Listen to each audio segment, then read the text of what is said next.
Novel Kansa Karya Cabica episode 8 Tunarungu. Bukankah kita memang sudah gila? Apa maksudmu dengan kita?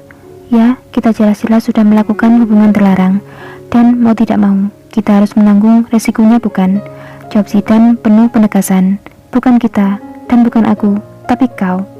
Kansa menunjuk-nunjuk lagi wajah Zidane.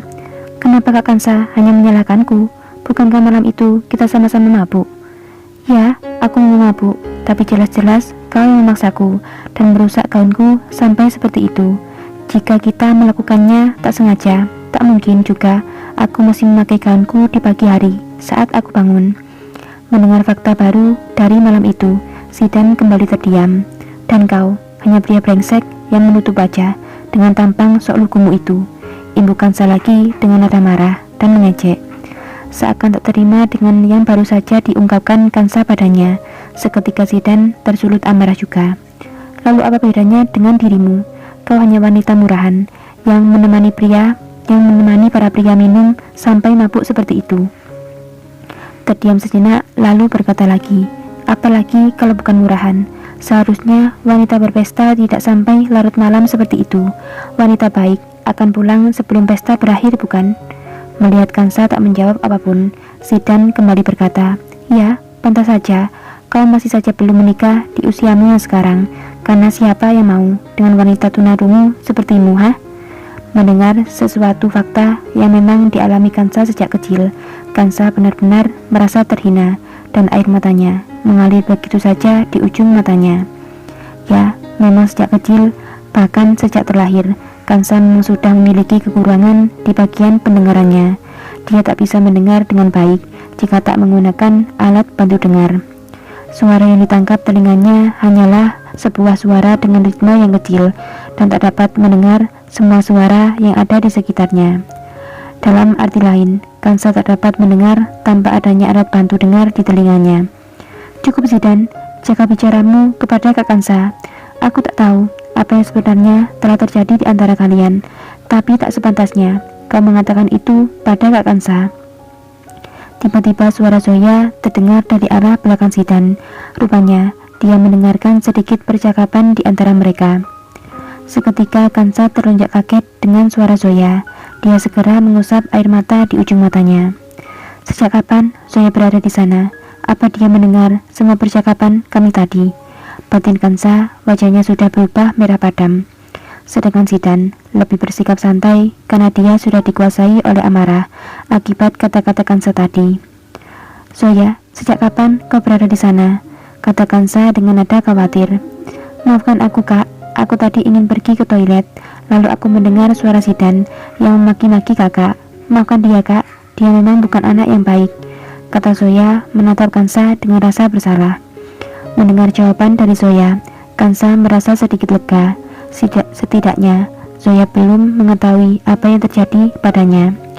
Maafkan aku Kak, maaf, sekali lagi maaf. Aku akan menyuruh Hafsah untuk membawa kakak pulang. Maafkan aku Kak. Zoya segera menarik Zidane pergi.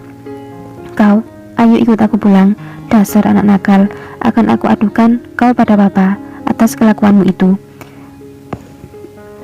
kata ketu Zoya pada Zidane sambil berlalu pergi.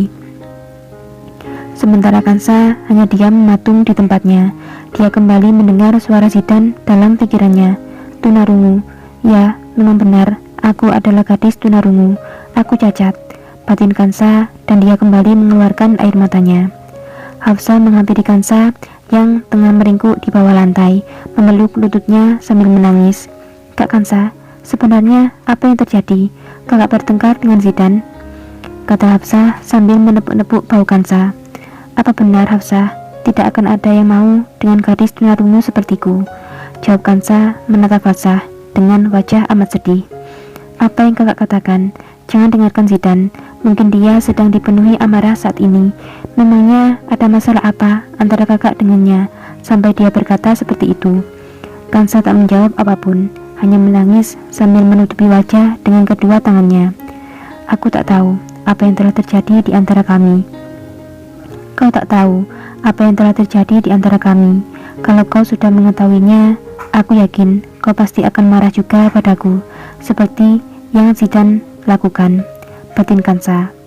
Malam itu pun mereka pulang ke rumah masing-masing. Zoya dan Hafsah sangat penasaran apa yang sebenarnya terjadi di antara keduanya. Tapi baik Kansa maupun Zidan tak ada yang menjawab ketika dia tanyakan tentang hal itu. Malam itu Zoya benar-benar mengadukan perbuatan Zidan pada Abimana, yang membuat Abimana sangat marah padanya. Zidan dinilai tidak bisa menjaga nama keluarga. Zidan hanya diam 1000 kata, tak menjawab setiap kemarahan sang papa. Setelah dimarahi habis-habisan, Zidan dengan santainya masuk ke dalam kamar, mengurung diri, merebahkan dirinya di atas ranjang, merasakan denyutan sakit kepala yang akhir-akhir ini sering dia rasakan akibat masalah yang terjadi dengan Kansa. Semenjak saat itu, pikiran Zidan sering tak fokus dalam menjalankan tugasnya sebagai direktur utama di hotel bintang 5 ayahnya. Beberapa rencana pembangunan hotel baru pun masih belum berjalan akibat sikap Zidan yang satu ini. Dia bahkan sering bolos rapat dengan para kliennya hanya untuk menenangkan diri. Kansa sendiri akhir-akhir ini sering mengunjungi gudang tempat rumah utama dulu. Dia bahkan sering tertidur di rumah belakang yang sudah kosong sejak lama.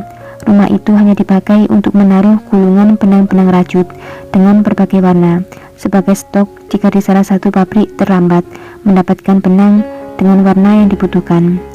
Sejak kapan aku terakhir mengalami menstruasi ya? Tidak mungkin aku hamil. Hanya dengan sekali berhubungan, aku pasti hanya telat menstruasi saja. Tenang Kansa. Batin Kansa mencoba menenangkan dirinya sendiri. Kansa mengingat kembali perkataan Zidan kala itu. Tidak mungkin kakak akan langsung hamil hanya dengan sekali berhubungan badan. Mungkin butuh berkali-kali sampai pembuahan itu berhasil. Lihatlah orang-orang yang sudah menikah, hanya sebagian kecil yang langsung hamil ketika di bulan pertama pernikahannya. Mengingat perkataan itu, Kansa kembali yakin bahwa dia pasti hanya telat menstruasi. Tapi bukan Kansa namanya kalau dia hanya diam pasrah tanpa memastikan apa yang terjadi pada dirinya. Secepat kilat, Kansa segera pergi ke apotik untuk membeli tes kehamilan dan langsung dipakainya saat dia kembali ke rumah belakang. Setelah menunggu cukup lama hasil dari tes tersebut, Kansa kembali ke kamar mandi dan mengecek tes kehamilan yang diletakkan begitu saja di sebuah wastafel. Dan betapa kagetnya dia saat melihat ada 2 garis merah terang di sana. Apa? Positif?